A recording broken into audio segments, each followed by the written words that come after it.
only of Satyakama, but thereafter also a similar student going to the teacher. And the various teachings that came out of these encounters, I was summarizing them by reading a passage from Swami Vivekananda's lecture on practical Vedanta, delivered in England in 1896. Now we enter into the 5, 2, 8, they had finished. Now very interesting story is coming. That story relates to a conflict between the various sense organs and prana energy within. An internal conflict, a civil war, we can say, within the human body. Earlier, we have spoken about going to the other world after death. That passage I referred to is something of an old belief, no more current. How they go to the other world, Devayana, Vidyana. The Gita also refers to it, because it was a belief after the Mahabharata period. Afterwards, it is no more current because of the development of bhakti and jnana and the discovery of the divine spark in every human being. We can realize God here and now. That infinite divine is in me. I can approach it through love, through knowledge, and both leading to realization here and now, in this very life. So all the eschatological ideas did not have that appeal thereafter. After death, certainly we go, and some scientific explanation began to be given later on through karma and rebirth. That is the present situation. Within this life, you can realize Brahman. If you miss it, you will get further opportunities. You will go on taking another birth to work out this destiny. That is how ideas developed. Ideas dominant in one age are no more dominant in another age. But all these ideas are preserved. As I said last Sunday, we can study the history of ideas, how the human mind evolved. There are high ideas of religion from ordinary level. All that is preserved only in India, nowhere else. Everywhere else they were destroyed by invading religions. As soon as they invaded, take for example, as I gave the example of Roman religions. So many religions were there. Pagans they are called. After Christianity came, they destroyed every bit of it. Now and then something comes out now. Now in America there's an effort to revive all of them. Because there is a place for women in those religions. So women's liberation also interested in reviving Greek and Roman goddesses, which were highly commended at that time. There's a big temple in the Mediterranean coast during the Roman period to the Divine Mother, Diana. Diana is a great goddess. That was referred to in even the Bible. A very big temple. All were destroyed. The past is to be forgotten. They are all false. This alone is true. Now that idea never came to India. The past has its own value. We shall keep it. We shall preserve it. But we shall develop thought still further, still further. Then you come to like a mountain, small hill, big hill, still bigger hill, then big peaks. Finally comes the Mount Everest. That is what you see in the Upanishads. All the other hills are there. But topping all is the Mount Everest of Advaitic experience, the infinite oneness, spiritual oneness of all. That is we are coming to in the 6th chapter. We are now already in the 5th chapter, coming towards it. But every time, one step forward, we are coming. So in this text, it said, there are all these various energies within us. What are they? They divided all these into 5 pranas. We all know prana, apana, vyana, samana, all these are udana. 5 pranas are there. Same prana in different functions. Breathing out, breathing in, breathing out. What you call digesting the food, and spreading the energy of the food throughout the body. All these various functions are going on. These were studied under the name of prana. The world outside, all energy is called prana. That is cosmic, this is individual, personal. Both are one. This is bioenergy, that is physical energy throughout the universe, and all prana is one. The prana in the sun, the prana in you are not two, but different functions. This kind of unification had come in the Upanishads. In this context, this story will be interesting. Says, Atha ha prana aham shreyasi yudire aham shreyan asmi. Once upon a time, the organs of the body disputed amongst themselves regarding self-superiority, saying each one, I am the superior, I am the superior. Aham Shreya, I am Shreya. That is how each one. Then, Teha Pranaha Prajapatim Vidarameva Etya Uchuhu. All of them went to their father, Prajapati. Prajapati it was who created all of us. So they went to him. Bhagavan, Kona Shreya iti. Please tell us, who among us is superior, is Shreya? Tanho Vacha. Father doesn't give a direct reply. He simply said, Yatminya Utkrante Shariram Papishthativa Drishyate Sava Shrestha iti. They, having approached their father Prajapati, said, Venerable Sir, who is the greatest among us? To them he said, He is the greatest among you, on whose departure the body appears to be most despicable. That is the answer. You find for yourself. No direct answer. You search. Then, Saha Vag Uchakrama, speech, immediately said, I shall give the test. I shall get out of this body, he said. Vag Uchakrama, became dumb. The boy becomes a dumb, you see. Then what happened?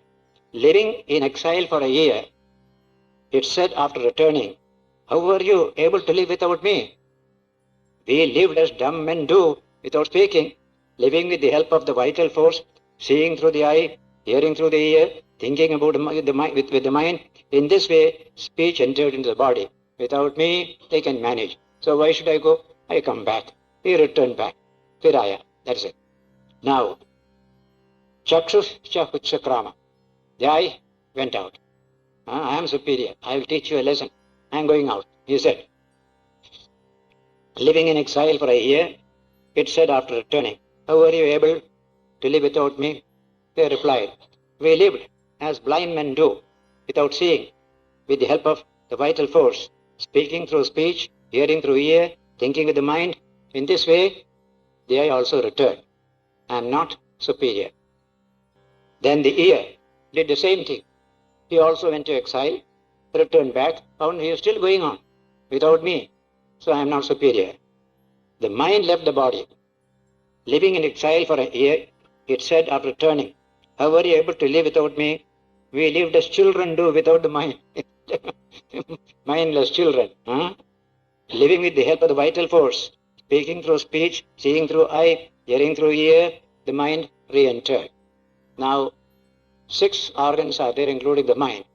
So 4 or 5, all I have tried one by one. He says, then the vital force, the prana remaining, the more important senses did the test. Others did not take part in the test. So when everybody returned, what remains is the vital force, prana.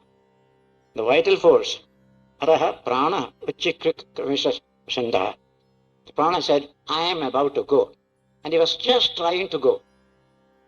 Wishing to leave the body, pulled out the other organs as a spirited horse pulls out the peg to which its legs have been tied. As soon as he was going, he dragged all the other senses out, because he is the supreme. They understood only at that time.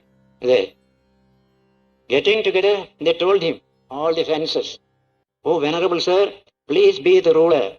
You are the greatest among us. Please do not depart. That is the important lesson that the sense organs learned. In human life, such occasions are there. Speech and others. Athahainam vaguvacha. So to that prana, speech said. What did he say? Hey, I seem to be the richest. That is because you are the richest. Because you are rich, I am rich. Without you, I am nothing. See the understanding. We say in English, if I live, because India lives. If India dies, where am I? So that idea will come. If India lives, we all live. If India dies, we all go. We have no status. That kind of thing, prana taught them. They understood it also. Then the I said to this one, I seem to be the basis because you are the basis. Then the ear said to, I seem to have prosperity because you have the prosperity. Mind said to this, I seem to be the abode because you are the abode. That is the understanding that came to all of them. People do not speak of them as organs of speech, ears, eyes, minds. They certainly speak of them as the vital forces, bioenergies. Ultimately, they are all bioenergy, a focal point here, a focal point here. Actually, they are all bioenergies. It is this vital force indeed that becomes all this, that becomes transformed. In the embryology, you will study some energy in the embryo that slowly develops into eye, into nose, into this, into that, everything. Slowly, it's a big study. That internal vital force is there making for all these new developments, the development of the whole body. So that is the story that had come in the brihadaranyaka also in one way. It has come a little differently. Here, the same story. Then he said, Prana said, well, I am here with you. I will certainly look after you all. But what will be my food? He asked. How shall I sustain myself? That is the question. They said, whatever there is as this food for all, up to dogs and birds, will be your food. That is the prana's food. Everything is prana's food. That indeed, which is this, the food of ana, the vital force. Ana is the word for prana, pra-ana. Ana is its vital force's direct name. Indeed, to a man who has such knowledge, nothing becomes uneatable. If you know you are that prana, then no distinction of food will be there. Everything, just like fire. Everything is the food of fire. You can put anything and everything. Put gold or put dirty flesh. Everything is eaten by the prana or vital energy of fire. So the human being, when he or she realizes the truth, I am not this Mr. and Mrs. So-and-so, I am that prana, then everything can be eaten, digested, because the supreme fire is there within me. Then he said, what shall be my garment? He says, they said, water. Water will be your garment. Now, one of the practices of the Brahmana class in India, while eating, just sipping a little water. You see the explanation coming from this story. He says, therefore, people, while eating, do thus. They dress up the vital force with water in the beginning and at the end. Khane ke baad bhi just a little sipping a little water. Sipping water is a story that started with this knowledge. Prana is there. I am dressing him. This is the dress for him. He becomes a receiver of garment. He becomes free from being naked. This is the one idea about this custom which we have. Though mostly it is going away because these ideas have been overtaken by still greater ideas. So we are not following all the little rituals that are needed while eating or by doing anything else. We have got, as I said, the development of bhakti and jnana changed all aspects of our religion. They became more human, more directed to life and realization in this life, not through ritual ceremony and using some magic power to control a god here, a god there. All that has no relevance in this age. and especially in this modern age, completely changes. We deal with this human being. Look into him. See what is wonderful about him, his infinite possibilities. That is the main theme of the Upanishads, to which we enter in the 6th chapter. Brihadaranyaka already did with it. Now in this age, that will be the main philosophy that will inspire men and women everywhere. No kind of theology, no kind of extra cosmic God sitting far away in the sky. They say in the Western magazines, the bearded old man in the sky, that God is all gone, no place at all. But here, in this human being, and in every being, that God is present. In you, you can realize it. Not only it is there, but you can realize it. That will be the tremendous new idea that will come from human development or the development of human potential, human possibility. Everything will come through that one philosophy. That is the main theme of the 6th chapter onwards, and we are going towards it, coming closer and closer by imagining this, imagining that. Generally, we start with symbols. Take a tribal religion. So many symbols are there. One tree is a symbol. A bird is a symbol. Various things are symbols in various tribal systems all over the world. Australia, America, here, everywhere. So many symbols. Then later on, in this Upanishad, early speculation. Sun is the God. Some people say, believe sun. So we have got a sun worship. Konarak temple, where sun is the God. Or moon is the God. That also is there. In Arunachal Pradesh, sun and moon are the God there. Similarly, water is God. Or fire is God. Like that, space is God. So many such imaginary, symbolic expressions are there. The new philosophy that came of Brahman and Atman did not deny all this. Yes, space is God. But it is only a segment of the divine. Pradesha Matram, the word that is used, it is God, but a very, very small segment of the total reality. So also sun, a segment of the total reality. We don't say it is not God. It is, but extremely limited in scope. You must completely understand God in His fullness. That will come when you realize that He is pure consciousness, one and non-dual. We call it Brahman, we call it Atman. That is the main subject throughout the Upanishads. And this development of thought has taken place only in India, only in the Upanishads, nowhere else in literature. Though mystics in Islam, Christianity, and other religions have come to this conclusion, though they could not justify it by their own theology. And their theology also persecuted them for going to this kind of truth. That's what you can see in history. But only in this country, we gave up all these symbols. Let us go to the truth direct, the tattvam, as we call it. What is the tattvam behind all these things? Sun is only one item among items, but a big item. You can worship as a god. After all, He nourishes you. Without Him, where is your food? Where is your cloth? Where is your daily living? So, God attributed to sun is not wrong, but it is not perfect. You have to go further still. That is how in the Gayatri Mantra, sun is addressed, but the sun containing within himself a supreme self, that tat is there, tat saviturvarenyam. There is something behind the apparent sun. This is only an external surface. And so in the Isha Upanishad, the dying sage asked the sun, remove that external surface. Let me see you truly what you are. That Hiranmaya Patra, golden orb, please remove it. I am not interested in that. I want to see the true sun, the infinite Atman behind the sun. That question you find in the Isha Upanishad verse. So here, now comes the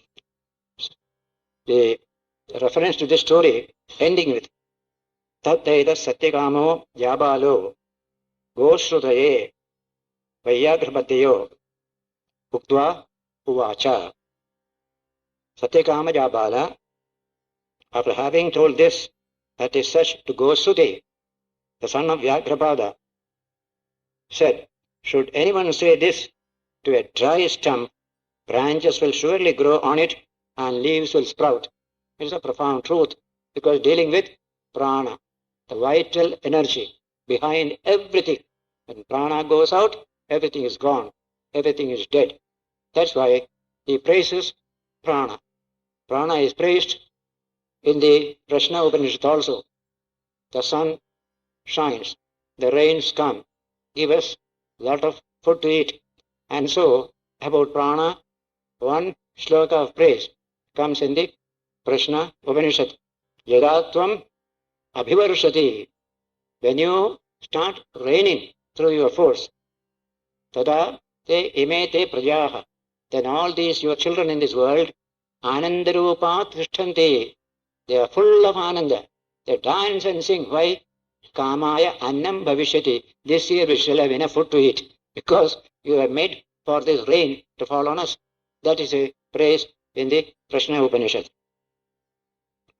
And so that is the portion of this particular story. Now we enter into this, the story of eschatology, the Panchagni Vidya, Devayana, Pitrayana. I just tell the introduction because the story portion is very, very interesting. The actual teaching contains a lot of old theological and ritualistic ideas which will not make much sense to us, but the introduction of the story is very interesting. Shvetaketur Haruneya Panchalanam Samitim Eaya Tamha Pravahano Jaivali Ruvacha Kumarano Tvashishat Pite Hi Anu Hi Bhagavati. Shvetaketu, grandson of Aruneya, went to the assembly of the Panchalas. Panchalas, you know, the Panchalis place near Lucknow area. That's called Panchalas. Kurus in Delhi, Panchalas in UP. Powerful states they were at the time of the Mahabharata. And great scholars remained in Panchala.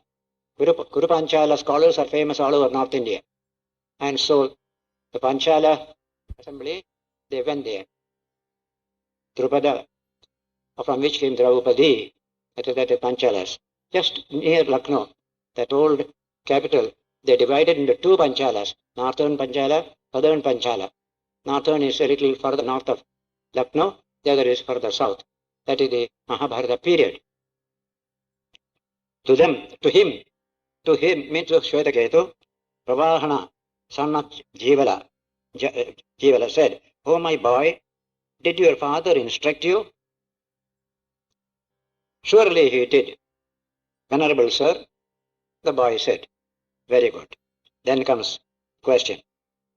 Then this Pravahana is asking, "Do you know where the creatures go up to from here? After death, where do they go? Do you know this truth?" He asked this question. "No, Venerable sir," he said. "Do you know how they return again?" "No, Venerable sir." "Do you know where the path of the gods and the path of the mains part, Devayana, Pitrayana part?" "No, Venerable sir." Very, very question. He is a sage, he is a Brahmana's son. They ought to know all this, but he doesn't know this. To him, he said, to the boy, "If you have been instructed, then do you know the upper world? Then where Praja, the creatures, do you know that all these other people die, where they go? All that story, do you know?" "You don't know at all," he says. He replied, "I do not know, sir. Separating each other, that world and this world, I don't know anything."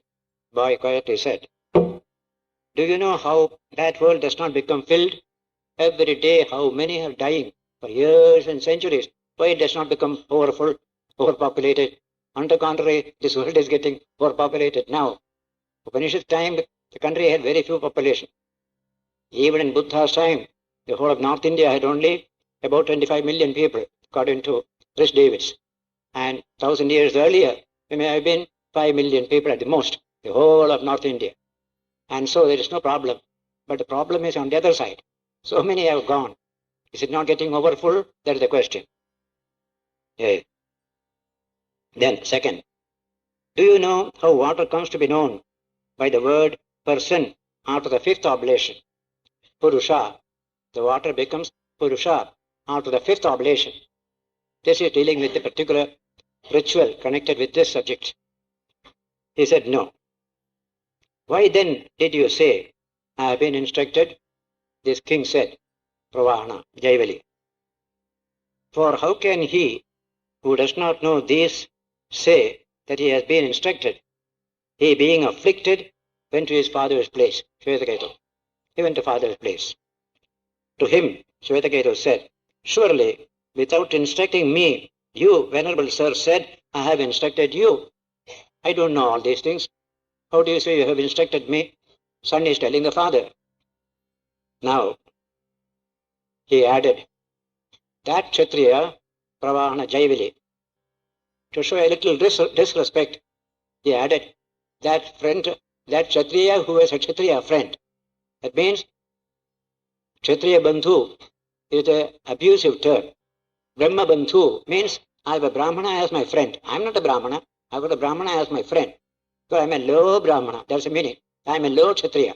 So this boy referred to the king as that friend of a Kshatriya. He says, Kshatriya Bandhu asked me 5 questions. I was not able to answer even one of them. He, the father, said, the way that you spoke to me of these things, of these questions at that time, after returning, that is just as I do not know any one of them. You are correct. I didn't teach you because I didn't know them. I also didn't know them. If I had known these, why should not have I told you? The father told the son. Now, he, Gautama, his father, Shvetaketu's father, went to the king's place. They have got love of knowledge. So if there is something unknown, I must go and know it. So without any kind of pride, I am a Brahmana, how can I go to Kshatriya? No such thing. Humility, that I must have knowledge. And that is the Vedic idea in India. Acquire knowledge by service, any person, from Mlechas to Chandalas. That is the language used by Manu. Acquire knowledge. Take for wife a girl, beautiful and of good character, even from a low family. This is the language of Manu. Adateta param vidyam prayatnad avaradapi. Avara means inferior people. Similarly, Sri Ratnam dushkuladapi. The Sri Ratnam you take from a dushkula also. That is the language used by Manu. So we had that attitude. We don't care for this kind of background. We want to know this. The person is fine. That's enough. Yes. To him who had reached there, that is the father, who had reached the king showed due respect. He presented himself in the morning when the king attended the assembly, king's darbar. And to him he said, O Venerable Gautama, please ask for a gift of human wealth. You have come, you are a Brahmana, you need little money to maintain your family and your students. Usually kings used to give help, or rich people used to give help. So I am prepared to give you money, you ask for it. Human wealth. He said, O king, let human wealth remain with you alone. Please narrate to me that very speech which you delivered to my son. He became sorrowful. The Brahmana, by saying this, he became sorrowful. A difficult situation. Yeah. Then he ordered him, stay for a long time. Stay in the palace for a long time. To him he said, O Gautama, by the way, you talk to me, yes, becomes confirmed how before you this knowledge did not go to the Brahmanas. No Brahmana knew this particular subject. Therefore, in the past, in all the worlds, late teachership was to the Kshatriyas. To him he imparted the knowledge. The king imparted the knowledge to Gautama, the Brahmana, Shvetaketu's father. So, what kind of thing he said? I read it from Vivekananda's book, this particular thing. We can't make head or tail, but it is there. He says, O Gautama, the yonder world is indeed the fire. Of that, the sun indeed is the fuel. The rays are the smoke. The day is the flame. The moon is the ember. Stars are the sparks. In this way, various subjects are discussed. Or how after a person dying, he dies through the southern path, northern path. Man comes and welcomes him, goes to heaven, and finally he becomes free. If he is an inferior person, he returns back. All these two questions are answered here in so many verses, and at the end of it, you cannot make head or tail. As I said, Swami Vivekananda himself said, I can't make head or tail, but there is something higher. So in the 7th or 8th chapter, these are the two paths. But greater than all these paths is pure love of God. That Krishna said.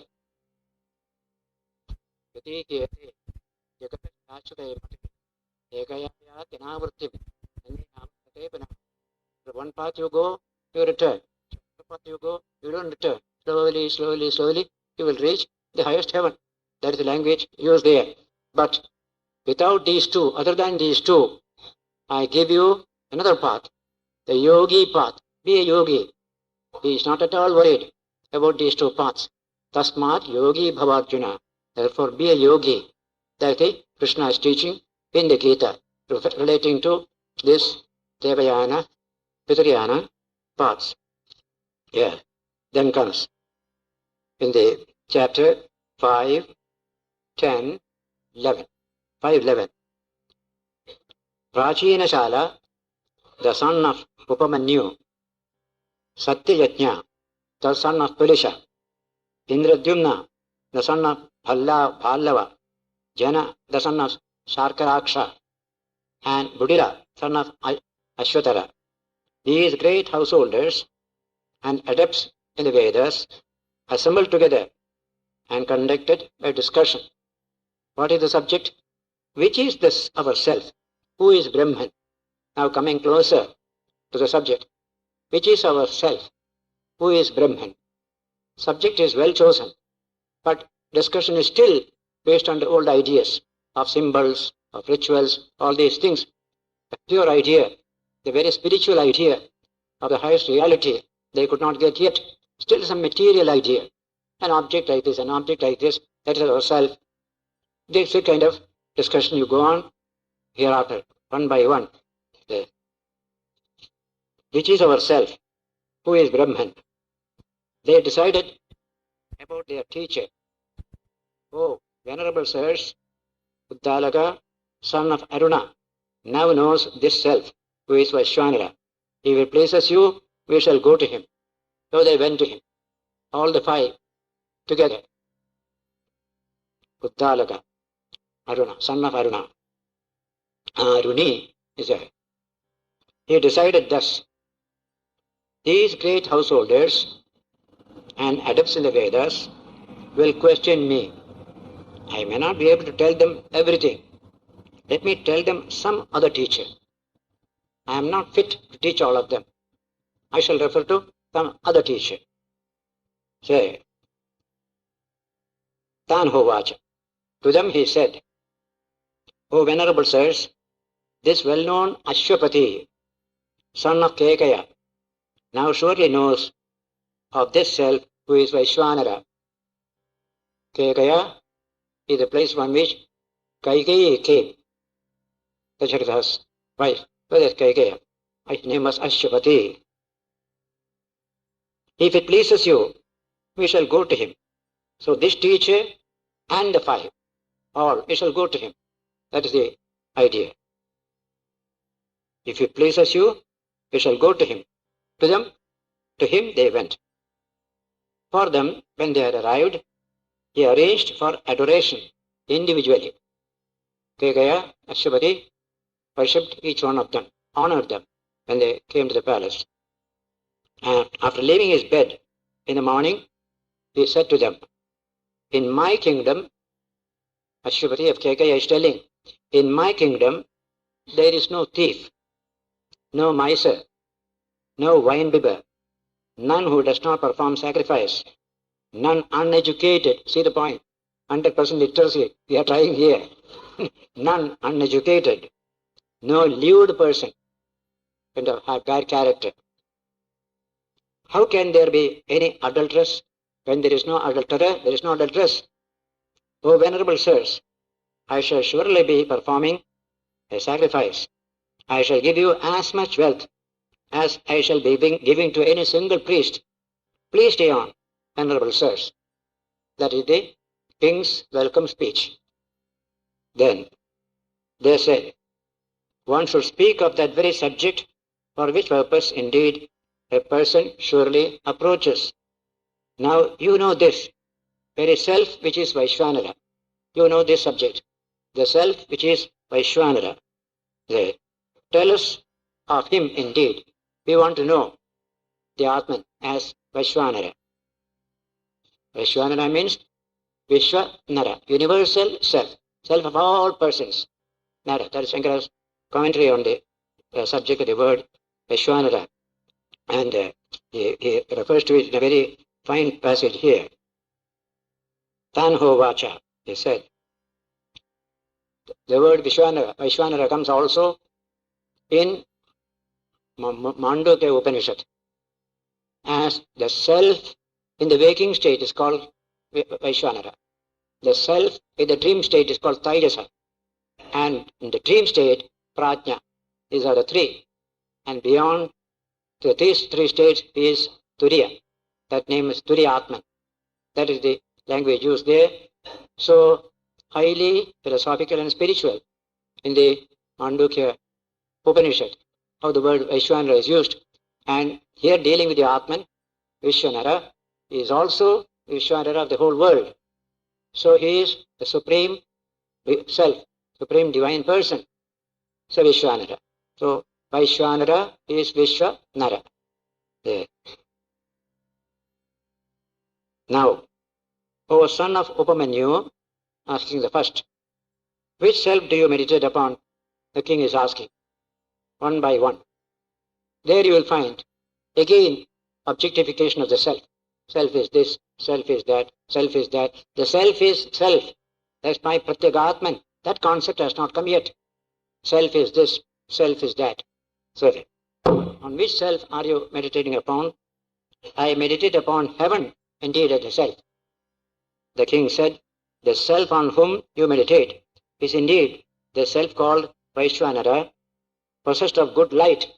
That is the idea. Heaven, Div. An enlightened place it is. Therefore it is seen that in your line Soma juice is extracted abundantly over many days. You come back to the old ritualistic and theological ideas. But question is, what is the self? And he answered this. But never did he say, no, you are right, you are wrong. And he said, yes, that is one side, one aspect. Keep it with you.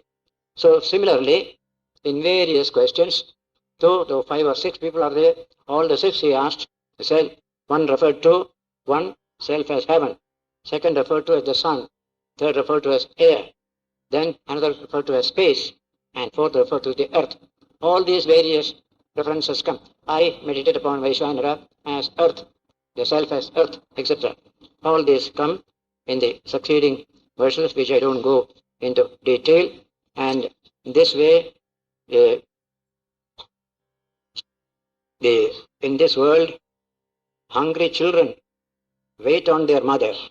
Similarly, all creatures wait on Agnihotra sacrifice. That's the last line in this 5th chapter, at the end of the whole story. It has not given us any other idea. For that you have to come to the next chapter, pure spiritual knowledge of the ultimate reality, not objectifying that reality. An object is an object, but the Atman is not an object. It is the self. How to understand the self? It is really a mystery of mysteries. In fact, before this mystery, all the other mystery pales into insignificance. The world is a mystery. If you go down into atomic world, it is also mystery, deeper mystery. But the mystery of the self is the greatest mystery. I quote often Tennyson, British poet, in his In Memoriam poem. But what am I? An infant crying in the night, an infant crying for the light, and with no language but a cry. That's all what I am. Before the mystery of this unknown, we are all little children. That mystery is being cleared in this 6th chapter and 7th and 8th also, as well as in other Upanishads. They are the central core of the Upanishadic knowledge. Adhyatma Vidya, Brahma Vidya, both are the same. And it is known as, the brihadaranyaka told you, Upanishadam Purusham. The Purusha taught in the Upanishads. Na anyatra vijñāyate, Shankara asks. Nowhere else it is taught. The self, the infinite self, pure, ever free, ever illumined. That is our true nature. One with the absolute Brahman, which is the self of the universe. Self in man, self in the universe are just one. Ekameva, Advitiyam Brahma. How they came to this teaching comes in the 6th chapter through the father and son dialogue. That is very fascinating and very deep in ideas. This we shall take up the 6th chapter next time, next Sunday when we meet here. We have come to end of the 5th chapter. 3-4 Sundays we have spent on this, and so we shall take up this. And the father is teaching the son experimental method, asking him to do this, to do that, what happens, what do you find there, this kind of questioning, a sort of real investigation, what you call it. You investigate experience, find out the truth. You knock at the door must open, but you must knock. Like fish, you put your, fishing rod and thing in the water, and fish will catch it, then you say you caught a fish. So it's all very difficult. No fish might come to you at all. So you go on doing it, and one day somebody has caught it, why not I? I may also get. So in this way, a real scientific search, persistent search for that elusive reality, the self. We know the word self. The content we do not understand. Self, we say, oneself, myself, yourself, we always use. But what is the self? That is why this chapter is very, very important, including the remaining 2, 7 and 8, that we shall take up Sunday when we meet here. As announced last Sunday, I went to Delhi and returned last night rather late, at about 2 p.m. We had a function to release the video cassettes on the Gita by Minister of Information and Broadcasting, Sri Ajit Pancha. Function went off very, very successfully. He also released a very beautiful, well-written souvenir.